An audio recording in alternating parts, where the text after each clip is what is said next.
Listen to this, kahit na ito lang po ang take-out nyo pag-uwi, no? Kahit ito lang take-out nyo, the only permanent truth is God and His promises. Kahit yan lang ang take-away nyo, panalo na si Pastor.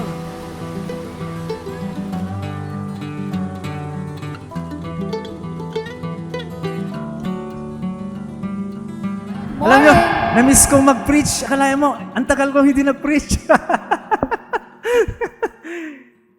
Kasi, nandiyan si Pastor John, di ba? Nandiyan si Pastor James.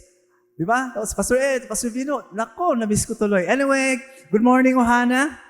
Naka-Ohana ako. Ohana means family, for those who doesn't know. Ohana means family. So wherever, dito kayo sa Baguio, visiting or non-visiting, pag nagarito kayo, continue to join us every Sunday. Consider us your spiritual family. Amen? And it is our continuous declaration. Ito pang continuous declaration ko every time I start to preach. It is my continuous declaration that as you continue to study the Word with us, worship God with us, that the fullness of God's grace will be revealed to you and your household. Sabihin nyo, I receive that. As we continue our series about the kingdom and the harvest, there are many things that God is revealing to us, no? Ang ganda nga nung preaching ni Vino nung last Sunday, no? Sabi niya, the power of the Word. Amen. And as I was studying the next preachings, alam nyo, I came across a very interesting topic that I will preach today, no? That I believe we must learn from. And this topic is to better understand how the kingdom of God operates, no? Gusto ko ma-appreciate nyo itong topic na to. Amen? And our preaching today is inspired by the book of Ecclesiastes, no? Where it says, to everything there is a season, a time for every purpose under heaven. Amen? So lahat daw may purpose. Amen? Kaya ang preaching natin ngayon is seasons of life. Sabihin nyo nga, seasons of life. And we are so blessed dito sa Good News, no? Dahil meron rin tayong season family. Si Brother Julius and Dr. Tess, no? And ngayon po, ang ating preaching ay seasons of life. As citizens of the kingdom, every believer must understand that we all experience different seasons in life. Tama ba? We will all experience different seasons in life. This means that even if you are a follower of Christ, and even if you are a disciple of Jesus Christ, we will still all go through testings. Tama ba? Kahit po follower na ako ng Jesus Christ, we'll still go to testings. We'll go to trials. Sometimes there are happy moments. Sometimes there are grieving moments. And sometimes there are also victorious moments. Tama ba? Amen? And that's why if you are going to look at these seasons in God's perspective, if you are going to look at these seasons of life in God's perspective, we will discover that these seasons are designed by God for growth, preparation, learning, fruitfulness, and transition. Amen? And the Word of God will teach us today that life is governed by seasons and not by chance. No? Hindi po tsamba-tsamba. No? We are governed by seasons. Kaya nga dapat maintindihan natin, Lord, bakit po ba? No? That's why, if you are going to understand these seasons of life, it will give us wisdom. Galing, ano? It will give us wisdom, patience, peace, and direction. Alam niyo po, many people become frustrated because, why? Because they are trying to harvest in planting season. Pinipilit nilang mag-harvest during planting season. O yung iba naman, they try to rest in warfare season. Pag sinabing, ngayon, warfare tayo, it's not time to rest. It's time, kagaya ngayon, kailangan natin ipag-pray ang ating bansa. Medyo nalungkot ako ng konti because I was texting my brother, no. Sabi ko, "Hi bro, kumusta ka na?" And then, ang sabi niya sa akin, "I'm at the beach." Sabi niya, "Wow." So sabi ko, "Are you in seascape?" Kasi merong resort yung kapatid namin. Are you at Seascape? Sabi niya, no, I'm in Vietnam. Sabi niya, wow, sabi ko, hanep ka, susunod na ako dyan, sabi ko. Kaya lang sabi niya, alam mo bro, nakakalungkot, sabi niya, napag-iwanan na ang Pilipinas. Yung sabi niya sa akin, medyo nalungkot ako. Kasi sorry lang medyo politics ng konti. Kasi sa Senado ngayon, ang babaw ng mga pinagdedebatihan nila. Samantalang, nakikita ng mundo na naiiwan na tayo. So now, it's not a time of resting, it is a time for prayer. Amen. Ipagdasal po natin ang mga leaders natin. Amen. And some people are hurrying in waiting season. Nagmamadali sila pero waiting season ngayon. Huwag muna tayo magmadali. Amen. Or some people are on a budget but still they keep on scrolling Shopee and Lazada. No, dating yung tapos bakit Lord numinipis ang aking pitaka, no? Pero Shopee, no, dating ang parcel. Hallelujah. But when you understand God's timing, you will stop fighting the process and start cooperating with God. So let's see what is God saying about the seasons. Pag-usapan natin ang mga seasons. The seasons, okay? Number 1, every season has a divine purpose. Amen? Galing ano? Every season has a divine purpose. Kaya nga sabi niya kanina sa Ecclesiastes 3:1, to everything there is a season, a time for every purpose under heaven.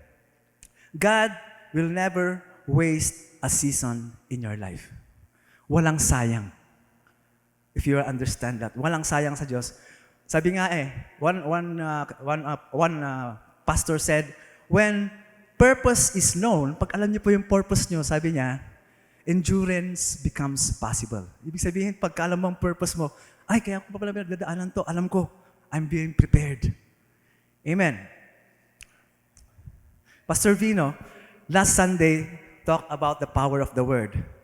That's why, my brothers and sisters, I want to tell you that if you continue trusting God's Word, you will understand that your painful season develops your character. Your hidden season develops into humility. Your waiting season develops into faith, and the blessing season develops into stewardship.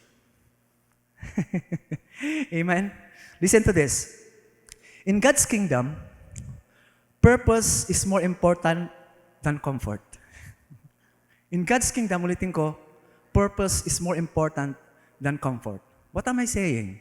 What I'm saying is this, sometimes God will allow uncomfortable seasons because He is preparing you to a greater assignment.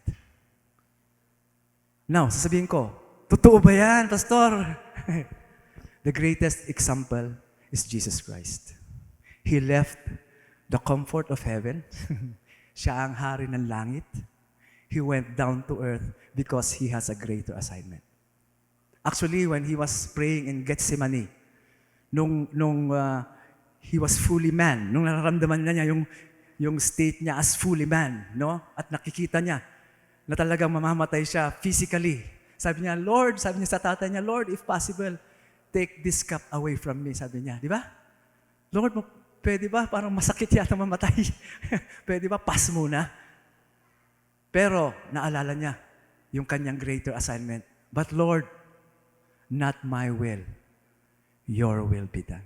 So, He went through to the cross to fulfill His purpose. Amen. Alam niyo po, a seed buried underground, palagi kasi namin pinag-uusapan yung seed, no? Kaya gusto namin yung seed dito sa Good News, gusto namin ng buto, no? Hindi yung mga buto-buto, okay? Seed, no? A seed buried underground looks forgotten, but actually, it is being prepared for growth. Di ba? Actually, a seed is being prepared for growth. What looks like burial may actually be a preparation. Amen? Sometimes, alam nyo, tayong mga believer, Lord, sometimes believers say, Lord, why am I here? Lord, why am I experiencing this? Now, my brothers and sisters, if you're asking that, let me encourage you. God is saying to you, I am developing your roots before I expose your fruits. Amen? Hallelujah. That's why in Galatians 6:9, it says, and let us not grow weary in doing good, for in due season, we will reap if we do not give up. Kaya sabi mo sa katabi mo, do not give up. Do not give up. Amen. Again, every season has a divine purpose. That's why, do not be disappointed for the season that God is using to build you up. Amen.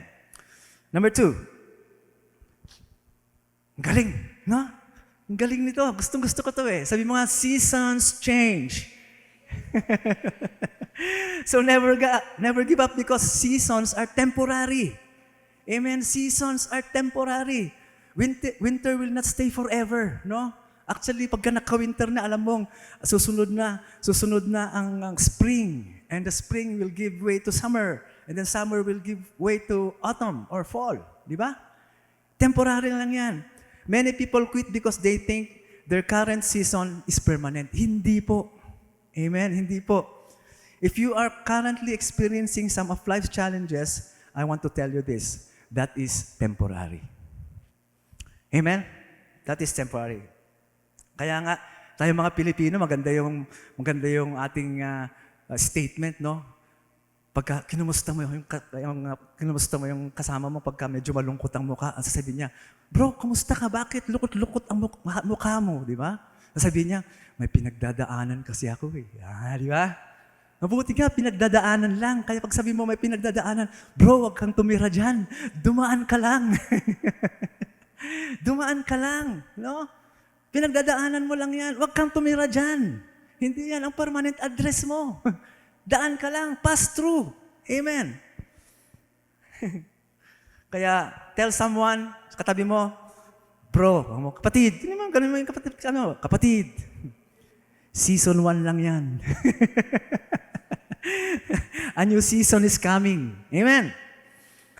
And night changes into morning. Alam naman natin yan, di ba? Night changes into morning. Dryness changes into rain. No? Kung may El Nino, mamaya umuulan na naman. No? Nakakatuwa nga. Talagang tinatakot tayo ng weather. Sabi niya, grabe magiging El Nino ngayon. No?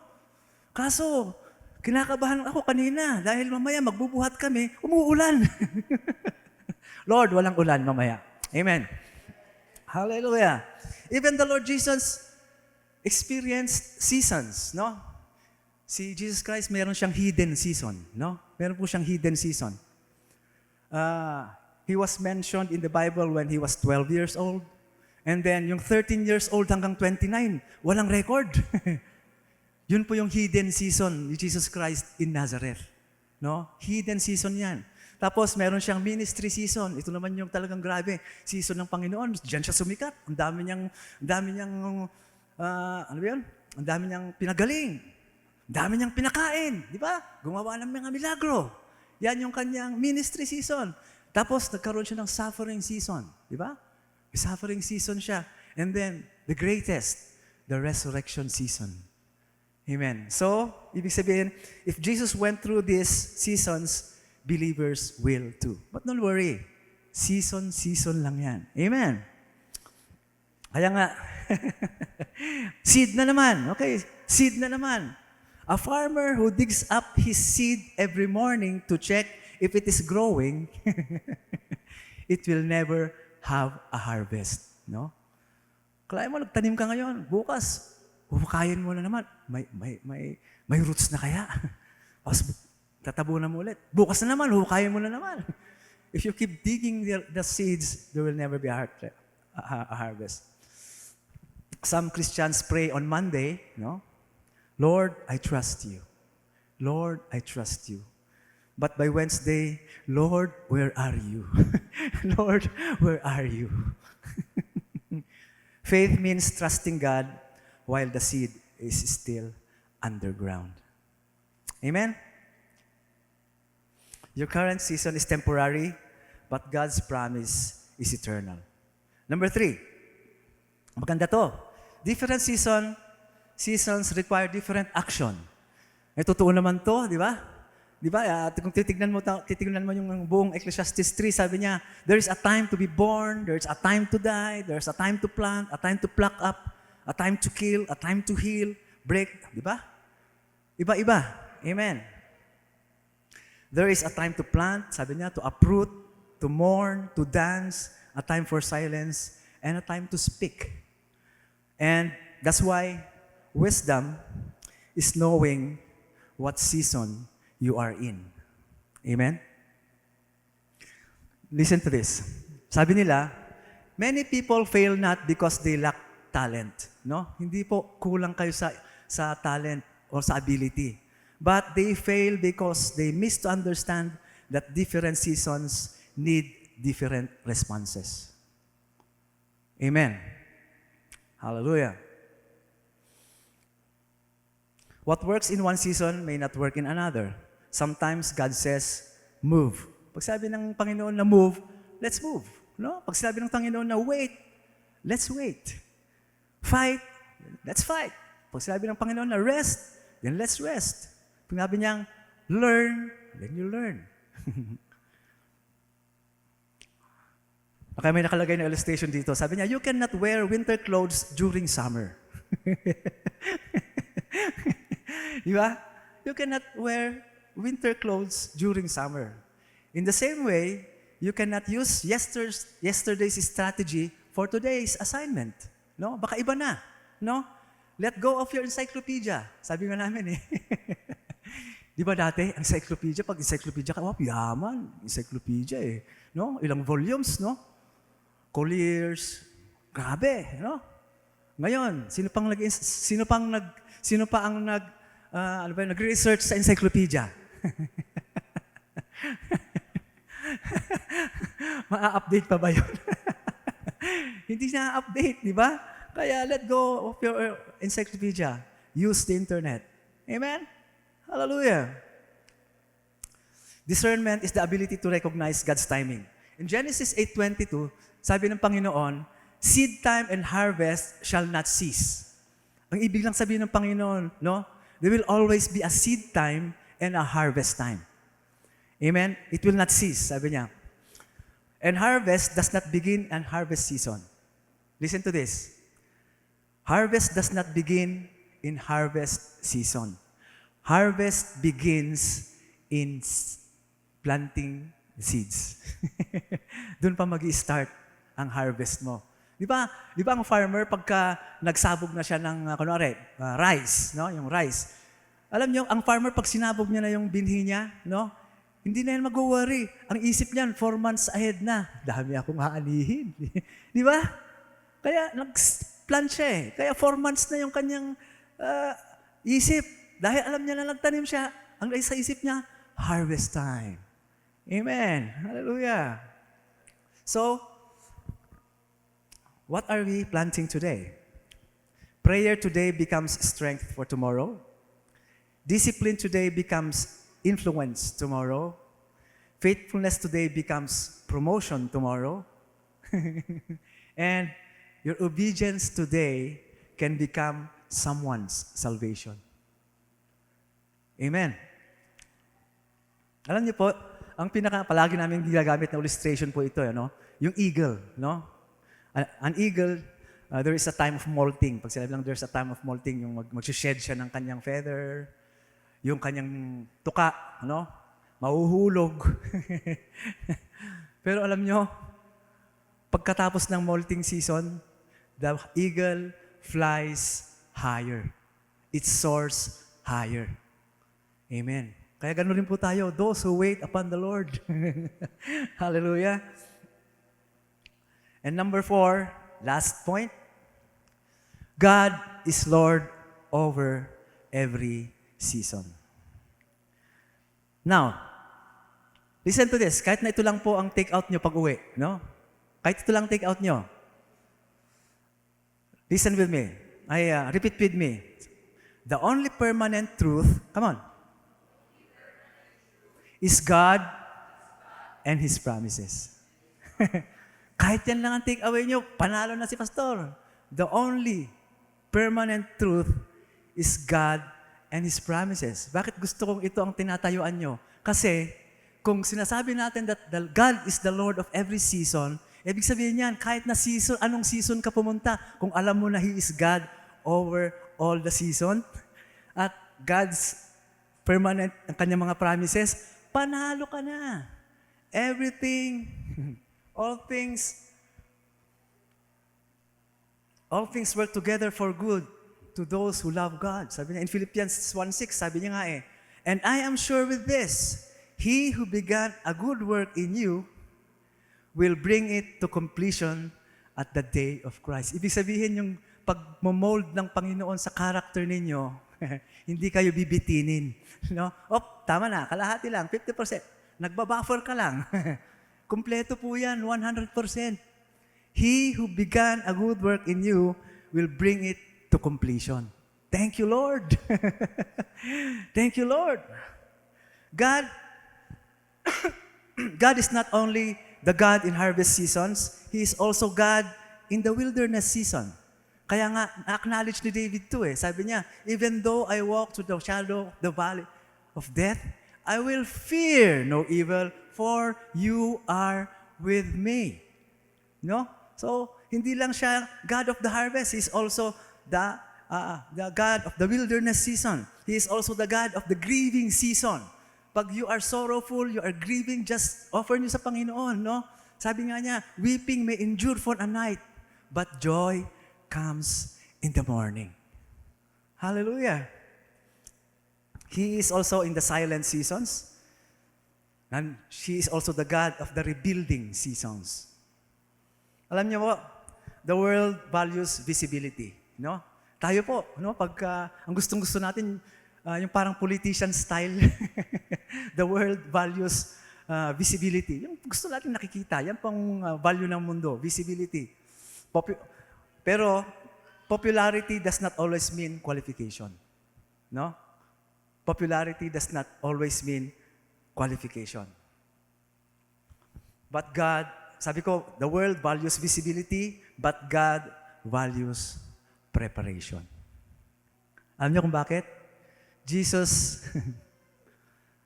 took 30 years preparing. 3 years ministering. Preparation was longer than manifestation. Kaya nga, if God is silent, it does not mean that He is absent. Amen? If God is silent, it does not mean that that's not mean. Palitan ko nga lang, mahirap ano yun Ito na lang. A teacher is often quiet during the test. Mas madaling sabihin, di ba? Mas magaling sabihin pala yon. A teacher is quiet during the test. Yan, di ba? Di ba kung nagte-test kayo, hindi naman nagsasalita yung teacher, di ba? Etchatnan-min. Okay. Conclusion. The season teaches us that every season has a purpose, no? Seasons will change, and each season requires wisdom. And this is my favorite. God remains faithful in every season. Amen?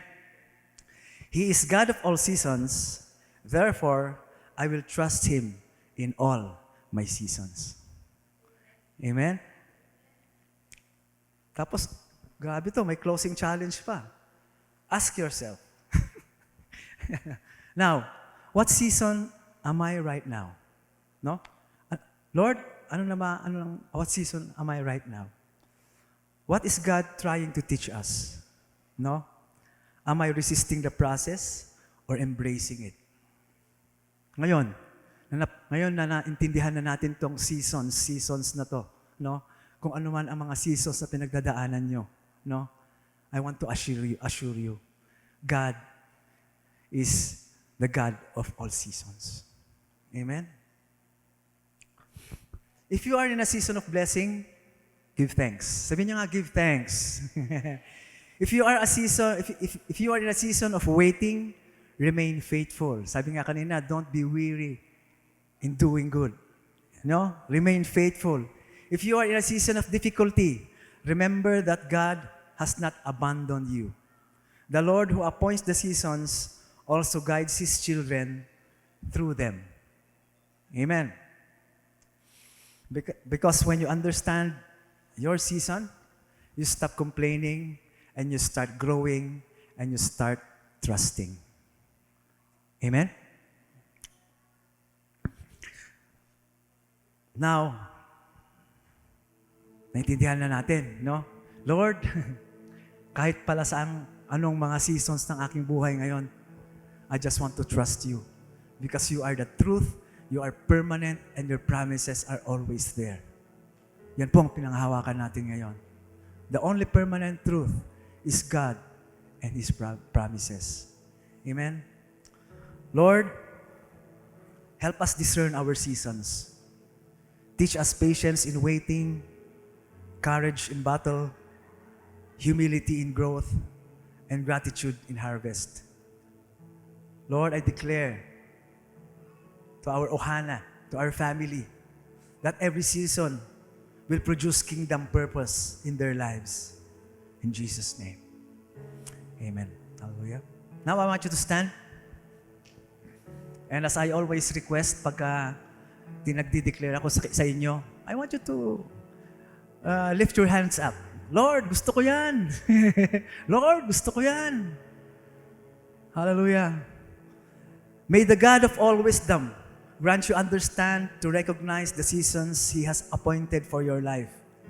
May you have faith in times of planting, patience in times of waiting, strength in times of testing, and gratitude in time of harvest. May your heart trust that every season has a divine purpose and that the Lord is working all things together for your good and His glory. May you walk confidently in God's timing, discern His voice in every season, and bear lasting fruit for His kingdom. And I want you to receive and believe this. And because you are God's beloved sons and daughters, you will walk forever in His favor, in His blessings, protection, provision, and His grace. Receive and believe that in Jesus' name. Everybody says, can we give the Lord a clap offering? Remember, family, wherever you go, you bring